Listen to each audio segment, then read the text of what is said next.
hear me okay? Yep. My name is Jane Keller, and I'm the Capital Projects and Consumer Engagement Manager for SUEZ here in Idaho.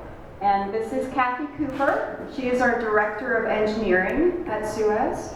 And thank you so much for allowing us to come out today. This is a real treat for us, and we do appreciate it. I have a very short presentation because nobody likes to be talked at. And then I thought we would open it up for questions, because that's usually what people are most interested in. Is I want to hear from you what you're interested in, and then we can answer any pressing concerns. Sound good? See if I hit the right button. Awesome. So we are your local water company. We've been serving the Treasure Valley under one name or another actually for the last 100 years. We are staffed by 130 local people, and I keep saying local because water really is a local resource. By its nature, it's heavy to move. You've got to move it around the valley, and where the sorry, I'm listening to the rain and I'm zoning out. It's locally managed and staffed, and that means that all of our decisions are made locally as well. So Cathy Cooper is our Director of Engineering. She's the one who helps us get the money each year for our investments. She also decides where that money is going to go in the valley. Those decisions are made locally because we know the valley. We live here, we drink the water too. We have a hydrogeologist, which is constantly looking at the health of our wells in the valley and what our water outlook is. We look at our water quality so that we meet all regulatory requirements, as well as improving water quality for customers, so things like taste and color. And then all of our field crews are obviously local. So the people that fix your pipes, read your meters, and answer your phone calls, we're all local. So you see behind me, you can see the service area of SUEZ. We're serving Boise, about a third of Eagle right now, much of Ada County, and a small sliver of Meridian. And we are privately owned. Interestingly enough, the water company that started originally in Boise and now serves the largest water provider in Idaho, the largest water provider in the Treasure Valley, obviously, has always been privately owned. And we've had, like I said, many names, but it's all the same company. And we are regulated. So we are regulated by the Idaho Public Utilities Commission. They're the ones who set our rates. Idaho Department of Environmental Quality ensures that we are meeting all regulatory requirements for drinking water. We want to make sure that we meet, we send in regular samples and testing for all of our water to a third party, and all of that is made public. And then Idaho Department of Water Resources is for water rights.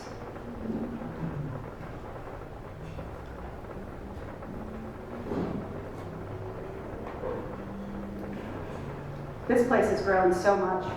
Just looking at this, we serve about 250,000 people in the valley. And actually this year, we just reached over the 100,000 mark with the number of meters or connections that we have in the valley. And to do that, we have 1,400 miles of mains, and then a split from where our water comes from for about 70% groundwater sources and about 30% surface water. So to do that, we have 80 wells all across the valley and 2 surface water treatment plants. One of those is Meridian. I don't know if you're on the Greenbelt in Boise, but by the Warm Springs Golf Course. If you're just west of that, there's a facility, you'll see ponds. That's actually Meridian. So we do tours out there for groups, and I would be happy to do one for you guys if you were interested. We do have a huge seasonal swing, which I actually find really interesting here in the valley. So this time of year, this is our low period for water use. We're running about 23 million gallons a day for all of our customers. But in the summer, we get up to the high 80s, over 80 million gallons a day. And that swing is mostly to do with people using irrigation on their lawns. That's a big swing, and not all places have that. If we were doing this in the summer, this is where I would start my water conservation spiel and start talking about how to appropriately water your lawns and save money on your bill. But I just encourage you, when we're not raining and snowing outside, to really take care of the water that you're using, because even though we are blessed with great resources in the valley, we need to be using it wisely. And as a regulated utility, as customers, You pay for the water you use, and so the easiest way for you to save money on your bill is to use less water. And as I said, we are the largest water provider in Idaho. Okay, so I'm going to go through an overview of where we got to this point with Eagle Water Company, just so that we can all have the history under our belt, and then we'll talk about some next steps of what we can expect in 22 if everything moves forward. So how did we get here? In 2018, SUEZ was approached by a third party from Eagle Water Company to see if we were interested in acquiring Eagle Water Company.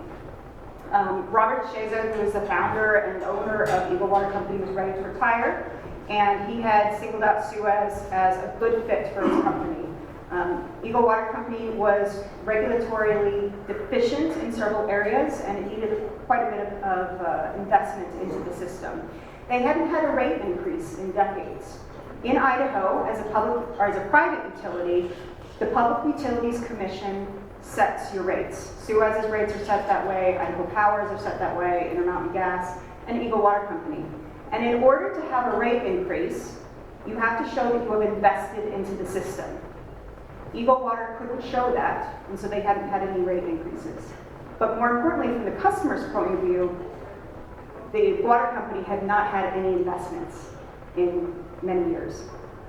So for us, it's a good fit for a private utility coming in and seeing a system that needs a lot of investment that we can invest into, and then go before the Public Utilities Commission and ask for a return on that investment over decades. That's a great business model for us.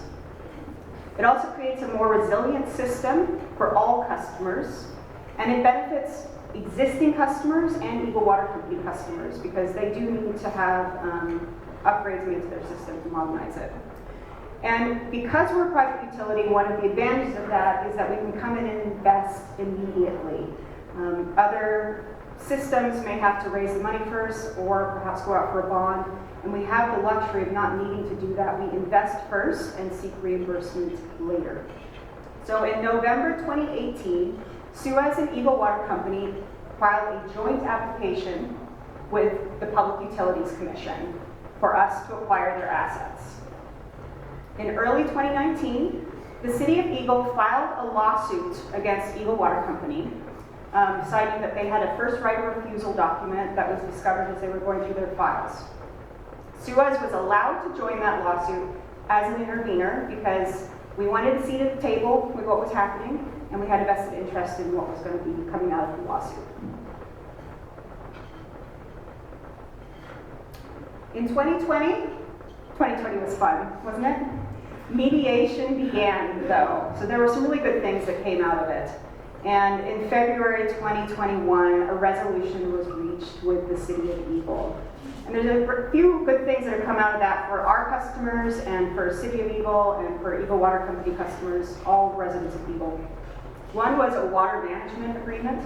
It's actually a similar agreement to what we have in place with the City of Meridian, and we've had it for many years. It's very successful.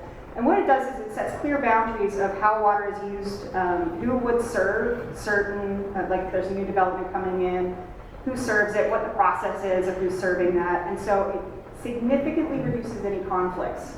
Conflicts can become expensive rather quickly. So anything you can do to open that communication and reduce conflicts is a good thing. And it also spread out the rate increase. When SUEZ had originally filed our application with the Public Utilities Commission, we asked for that rate increase, so the rates were going to go up, over 3 years. And City of Eagle requested a 5-year rate increase for customers so that it would lessen the burden for Eagle Water Company customers with that rate increase. So we agreed, and SUEZ and Eagle Water Company got the green light to restart the Public Utilities Commission process, which had been on hold for about 2 years.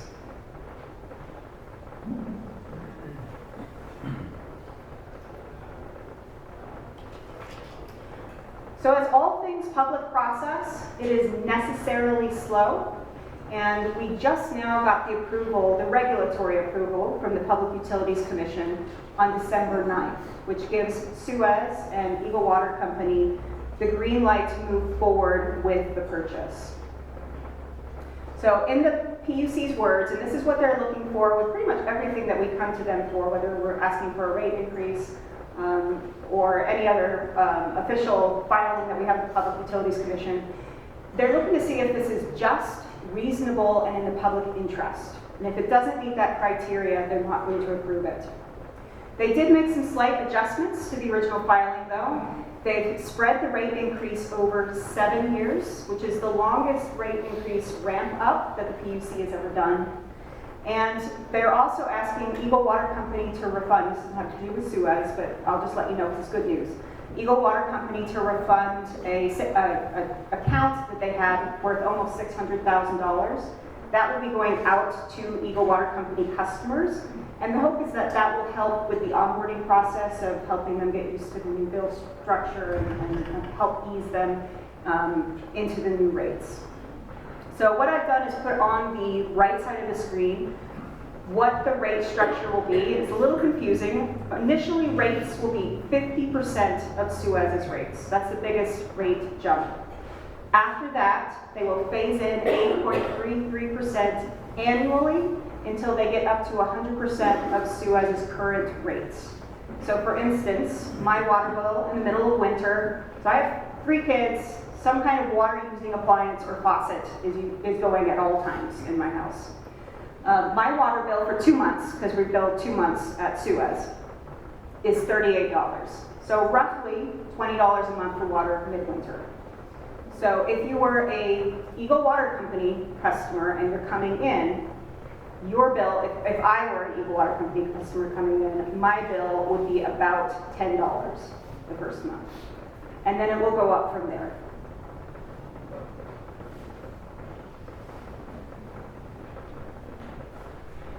Oops.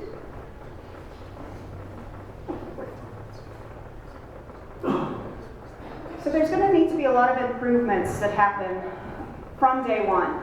And this is something that we've been planning for over the last 6 months. Some of you may have seen SUEZ trucks moving around the valley, and this is what we were doing. We were taking extra due diligence, lawsuits, and mediation, and all of the PUC case. It's 3 years from the point of when we originally filed. So we need to go back out and see the status of how the system is doing, and so that we have a good idea of what we need to start working on day one. So we have right now planned $14.6 million in improvements over the next 5 years. So a big part of that is from the get-go, 24-hour automated monitoring. One of the great things that we have at SUEZ with our water system is that everything is monitored and we have staff on call 24/7. So if something's happening in the system, if there's a large leak or there's a failure or something catastrophic, someone is alerted immediately and we can immediately get on it and begin fixing the problem.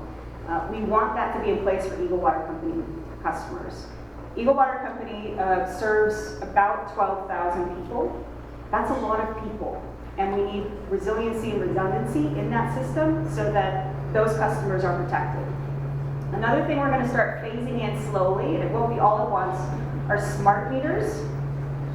These are really cool, and they are a fantastic tool for customers to take charge of their water use, whether you're looking for conservation or you're trying to keep your bills low. And word to the wise, anybody here who is a SUEZ customer, if you call customer service, you can request a smart meter to be put in at your home. And it doesn't cost you anything, and they're really useful. Smart meter will send a notice back to our office every 2 hours and let us know what water is being used. If there's a leak at your property, so customer service will reach out to you proactively to let you know that there's a leak so that you can stop the leak and start repairs. It's great. The other thing that it does is it ties into our web portal so that you can track your usage, set conservation goals, and hopefully use less, using the resources wisely, but also saving money in your bills. So the plan is to have all the smart meters, all the meters that are in Eagle Water Company transferred over or converted to smart meters over the next 5 years. And the plan is also to do the commercial customers first, was my understanding. So commercial customers will be the top of that list. So I already talked about the online customer website. There's a lot of tips on there. You can do all the usual things you would expect on the utility website. Licensed local staff certified water quality, production, and distribution. I think this is one of the most important things that you're getting with the acquisition is the staff. We have amazing guys that have been out here working. Interestingly enough, they've been out here in Eagle for many years. We already serve a quart for a third of the city. So our guys know Eagle, we care about the city, and we are really excited at the possibility of serving all the neighbors. And there is going to be some infrastructure improvements that are going to start getting underway almost immediately as well.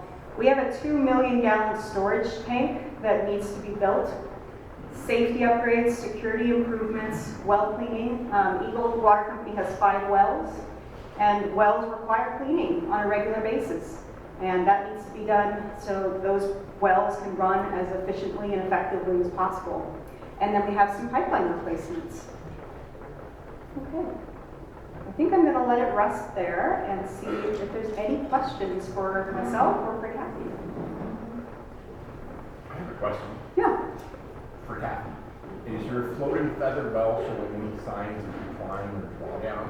So for the back, he was asking for Cathy if our floating feather well shows any signs of decline or drawdown. Thank you for the question. No. The wells in Eagle are really amazing. The aquifer is great, and that is one of our stronger wells that we have in our whole system. Okay. Our hydrogeologist, Kurt, he is quite talented and good at what he does. He works with all of our wells, working to improve the water quality of the existing wells, and then really taking an innovative approach on new wells to drill a test well next to a potential new well and test every zone as we go down so we can complete the actual supply well in the best zones to get the best water quality available. That's something that hasn't been done widely in this area until the last 10 years or so. I have 2 quick questions for Ms. Cooper. First of all, since we're on the mentioned floating feather, this is not about the well, but the problems that have been occurring over the years with the pipe that keeps breaking on Floating Feather Road and it requires extensive repairs each time and disturbance to traffic. Why has SUEZ still not put in the improved pipe that's needed to prevent that from happening? That, I just want to make sure everybody in the back can hear. She was asking about the pipeline on Floating Feather. We've had some breaks out there, and what is SUEZ doing about it? So that pipeline was 16-inch PVC pipe, plastic, installed around 1990 to 1992. And we've had problems all over our system with pipe of that size and age range. The Floating Feather pipeline, the section that broke so many times, was replaced last year. So it's been replaced with ductile iron pipe. And we just said about a month ago, hey, we haven't fixed this year? Floating Feather pipeline. My second question,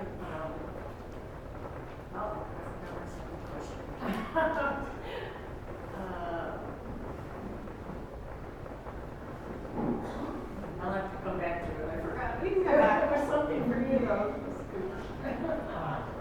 I've heard around from other Eagle Water Company customers about concerns about sourcing of water once the sale and transition goes through. Will Eagle Water Company still be drawing water from the same wells that we have been all the time? Yes, and that comes back to water being local. So the question was sourcing of Eagle water, who's going to get the water, and will they still be getting from the same wells? Those 80 wells that we have all across the valley are spread all across the valley, and they generally serve the neighborhoods around them. So Eagle Water Company customers will be served by Eagle Water Company wells first. That would be their first priority, is serving those customers. But you have the advantage with having that integrated system of if those customers need more water, if there's a fire, if there's an emergency, if there's a need, water can go there. So, but on a day-to-day basis, they will be using the water from those same wells that they're getting from now. And I really think one example that illustrates what a resilient and redundant water system can do is the Oregon Trail fire. Remember that? Out on Amity, along Amity Road. So that area by fire code is required to have 1,500 GPM fire flow available, and the SUEZ system provided just over 9,000 GPM per hour during that fire. And the fire department used every drop of it. So that's one of the benefits of having interconnection with tanks and things like that. So actually that 2 million gallon tank, that storage tank that needs to be built, that's actually for fire flow purposes, for emergency purposes, because we're not meeting requirements now, or Eagle Water Company is not meeting requirements for fire flows now. I remember, a couple years ago, there was a problem in one of the SUEZ served areas with a backflow valve that was installed backwards, which is a SUEZ fault, but that caused contamination of water in one household, but it also went downstream to several more households, and somewhere around 20 people were sick because of it. My understanding, having read some of the information about that incident, is that it took a few days before SUEZ responded to that with proper action. And I'm wondering, I've also been told that if there were secondary backflow valves installed in the SUEZ system at where household water meets the street, that would have prevented that problem from going beyond that first household. It would not have been able to go downstream and contaminate water in several more households. And Idaho regulations require municipal water systems to put in those secondary backflow valves, and it's considered best industry practice to have those. So my question is, does SUEZ install those? If they do, why or how could that spread downstream? And if we don't, why not? So the question was, for those in the back, is that there was a backflow incident that made people really ill. It was a few years ago. We remember when that happened, and are there things that we can be doing to prevent that from happening in the future? Cathy's probably got the answer for this one. So the current Idaho law requires a backflow preventer installed by the homeowner when they have a secondary water source. So let's say a canal they're using for irrigation, which a lot of people have, or a well that they're using just for irrigation. The case that you're talking about, the backflow preventer got put in backwards, and it allowed, I think that was well water, not canal water, to come back into the system. So this is one of the things that the smart meters catches. It'll register backwards flow, and it sends an alarm to us so that we can go catch that as soon as possible. That's one of the biggest benefits of the smart meters. I have never heard of a requirement for the secondary backflow preventers. I think you're talking of, like, that would be in the water meter box? I think so. It's where the household water connects to your water or city water. I've never seen a requirement for that, and I don't know of any water systems that have that. In fact, there's been a state legislator that's been trying to get rid of the requirement for the irrigation backflow preventers, which is very alarming to us. And these backflow preventers, they're a challenge to keep track of because they're not owned by the water system. They're installed and maintained and tested by the homeowner. So you can see the challenge. But the secondary ones would be installed by the water company, not by the homeowners, or maintained by them. It would, but The state requires municipal water systems to have those. No, they don't. Yes. Okay, I'd be curious where that is because I've never heard of that, and I don't know of any systems that have that. It's not required of private industry water companies in Idaho. It is required of municipal water companies. Well, we're a municipal water company, even though, I mean, that's how we're considered by DEP. Well, I mean, by that, I mean government, like the Eagle Water Department, government operated as opposed to private.